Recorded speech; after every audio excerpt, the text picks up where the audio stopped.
Hi hello, তোমরা সব কেমন আছো? আমি সুদীপ্তা চলে এসেছি সুদীপ ব্লগস থেকে তোমাদের সাথে রোজের রান্নাবান্না শেয়ার করার জন্য। আর যদি ভালো লাগে ভিডিওটা অবশ্যই লাইক কমেন্ট শেয়ার করে দিও।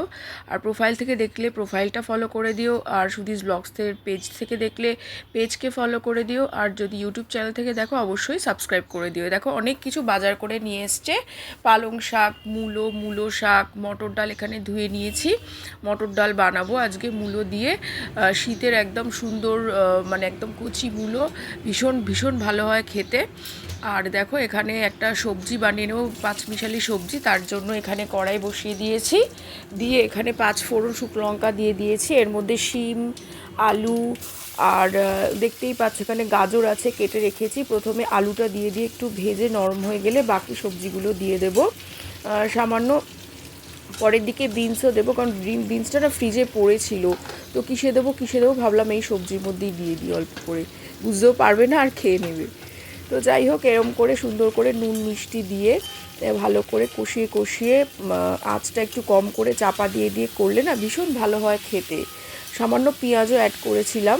আর দেখো এখানে নুন আর মিষ্টি দেওয়ার পর এখানে একটু হলুদ আর শুকনো লঙ্কার গুঁড়ো অ্যাড করে দিয়েছি। ভালো করে কষিয়ে নিয়ে এই তরকারিটা সুন্দর করে ভাজা ভাজা করে নিয়ে নিচ্ছি। দেখো বিনস দিয়ে দিলাম,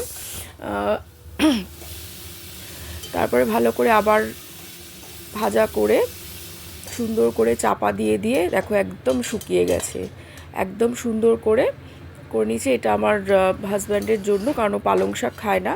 পালং শাকের আমরা পালং শাক খাবো আর ও এই পাঁচমিশালি তরকারিটা খাবে। তো এবারে আমরা পালং শাকের জন্য এখানে বসিয়ে দিয়েছি তেল কড়াইতে। 5 ফোড়ন শুকনো লঙ্কা দিয়ে দিয়েছি, আলু দিয়ে দিচ্ছি এখানে। আলুগুলো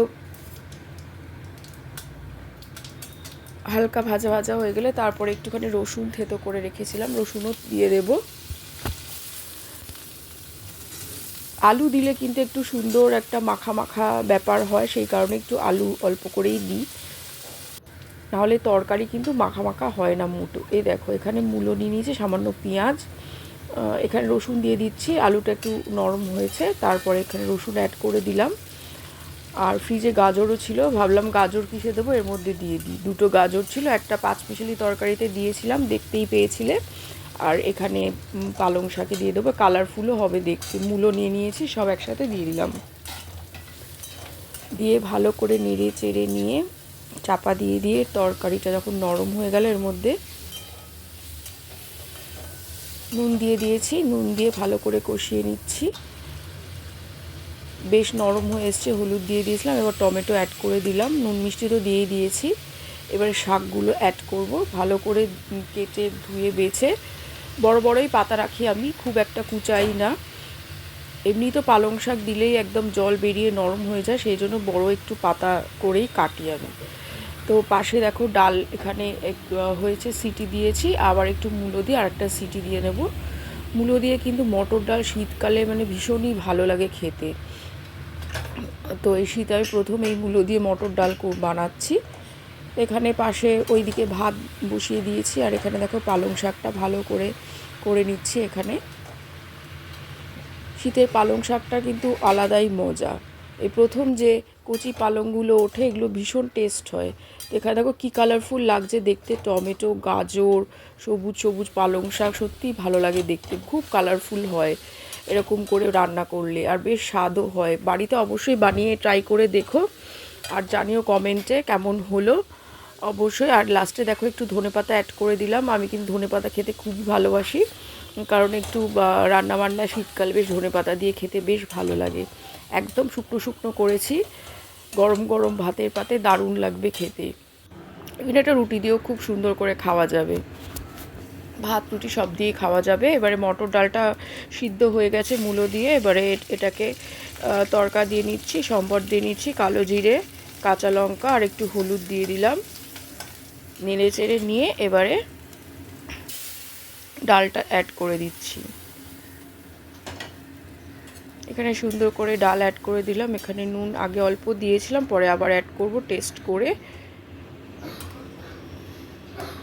হ্যাঁ দেখো মূলোগুলো অল্প দিয়েছি, খুব সামান্য, বেশি ডালে সবজি হয়ে গেলে আবার ভালো লাগবে না, সেই জন্য মানে পরিমাণ বুঝে দিতে হবে। আর এটা ডাল হয়েই এসছে। এবারে অল্প করে ধনেপাতা দিয়ে নামিয়ে নিয়েছি, হয়ে গেছে ডাল। এখানে দেখো মূলো শাক, মূলোর পেছনে অনেকটা শাক ছিল, তাই জন্য মূলো দিয়ে মূলো শাক বেশ ভালো লাগবে খেতে, তাই এটাও করে নিচ্ছি। 5 ফোড়ন দিয়ে দিয়েছি, শুকনো লঙ্কা। এখানে দেখো আলু দিয়ে দিলাম একটু অল্প করে, আলুটা একটু ভেজে নিচ্ছি। আলুটা ভেজে নেওয়ার পর এখানে একটু রসুনটা দিয়ে দেবো, অ্যাড করে দেবো। রসুন আগে দিলে কি হবে, পুড়ে যায়, আমি দেখেছি আগে দিয়ে, তো পুড়ে যায় বলে আমি এই একটু আলুটা দেওয়ার পর, যদি আলু না দেওয়া থাকে তাহলে তখন রসুন দিয়ে দিই, কিন্তু আলু দেওয়ার হলে আগে আলুটা আমি একটুখানি নরম করে নিই, তারপরে ওই তেলের মধ্যেই রসুনটা দিয়ে দিই, যাতে রসুনটা পোড়ে না। এখানে দেখো ফুলকপি ছোট্ট একটা ছিল, এটাকে ছোট ছোট করে পিস করে কেটে দিয়ে দিলাম, একটু মূলো দিয়েছি,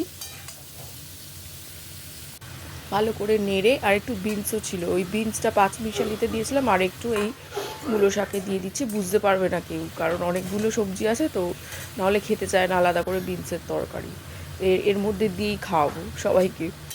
টমেটো, এখানে নুন, মিষ্টি আর এখানে হলুদ লঙ্কার গুঁড়ো দিয়ে ভালো করে কষিয়ে নিচ্ছে। আর দেখো এটাও বেশ কালারফুল হয়েছে, কিন্তু নরম হয়ে গেছে। এবার শাকগুলো ডাটা সমেত ছোট ছোট করে কেটে রেখেছিলাম, ডাটাগুলো এর মধ্যেই দিয়ে দিচ্ছি একসাথে। ভালো করে মূলো শাক দিয়ে, মূলো দিয়ে দারুণ করে জমিয়ে রান্না করলে কিন্তু এক থালা ভাতেই এরকম একটা চচ্চড়ি দিয়েই ভালো, মানে শীতকালে খাওয়া হয়ে যাবে গরম গরম ভাতের পাতে। এরকম একটা সুন্দর মূলো শাকের চচ্চড়ি দারুণ লাগে কিন্তু খেতে। কে কে আমার মতো মূলো শাক খেতে, চচ্চড়ি খেতে পছন্দ করো অবশ্যই কমেন্ট করে জানিও। এই দেখো একদম মানে ভাজা ভাজা, একদম ভাজা, ড্রাই, কোনো জল নেই। আমি একটু শুকনো শুকনো ভাজা ভাজা তরকারি খেতেই পছন্দ করি। এখানে দেখো একটু ধনেপাতা অ্যাড করে দিলাম, দিয়ে দারুণ হয়েছে, কিন্তু দেখতেও ভালো হয়েছে, স্বাদ তো হবেই, কারণ অনেক রকম সবজি পড়েছে। এখানে দেখো মাছগুলো নুন হলুদ আগেই মাখিয়ে রেখেছিলাম, কাতলা মাছের পেটি বাচ্চাদের জন্য ভাজতে দিয়ে দিচ্ছি। এখানে মশলাগুলো পাশে বানিয়ে রেখেছিলাম, পোস্ত বাটা, পোস্তর সঙ্গে কাঁচা লঙ্কা দিয়েছিলাম। তারপরে এখানে সর্ষেতে ওই যে মাছ ভাজার তেলগুলোতে অ্যাড করে দিলাম হলুদ, প্রথমে কালারটা খুব ভালো আসে। আর এখানে আছে পেঁয়াজ বাটা, 2টো কাঁচা লঙ্কার মধ্যে আছে 2 কোয়া রসুন দিয়ে বেটে নিয়েছিলাম শিলে। আর এখানে দেখো পোস্ত বাটা দিয়ে দিলাম, পেঁয়াজটা কষানোর পরে পোস্ত বাটা কাঁচা লঙ্কা দিয়ে ভালো করে এখানে নেড়ে, তারপরে সর্ষে বাটাটা, সাদা সর্ষে বাটাটা এখানে দিয়ে দিলাম। একটু জল, মানে জল দিয়ে বেটেছিলাম, কারণ নাহলে মশলাটা না পুড়ে যায় শুকনো শুকনো করলে। এখানে ফুটে উঠলে এখানে গাদার মাছটা দিয়ে দিচ্ছি, আর একটা পেটি দেবো, আর একটা পেটি ভাজা রেখে দেবো, পাশে একটু ঝোল তুলে নেব। 3 পিস দিয়ে দিলাম, এটা ভালো করে ফুটে উঠবে, একদম বেশ তেল ছাড়বে, তখন নামিয়ে নেব। এই মাছের ঝালটা কিন্তু দারুণ হয় পোস্ত দিয়ে, পেঁয়াজ দিয়ে। অবশ্যই একদিন ট্রাই করে দেখো এরকমভাবে, আর জানিও কেমন হলো। এই দেখো আমার রান্না বান্না হয়ে গেছে, জমিয়ে খাওয়া দাওয়া হবে আজকে সব কিছু দিয়ে। আর ভিডিওটা কেমন লাগলো অবশ্যই জানিও। এই দেখো মাছের সর্ষে বাটা, অনেক রকম সবজি, এদের মূলো দিয়ে ডাল, মটর ডাল, দারুণ জমে যাবে। চলো পরে আবার দেখা হবে অন্য কোনো ভিডিওতে।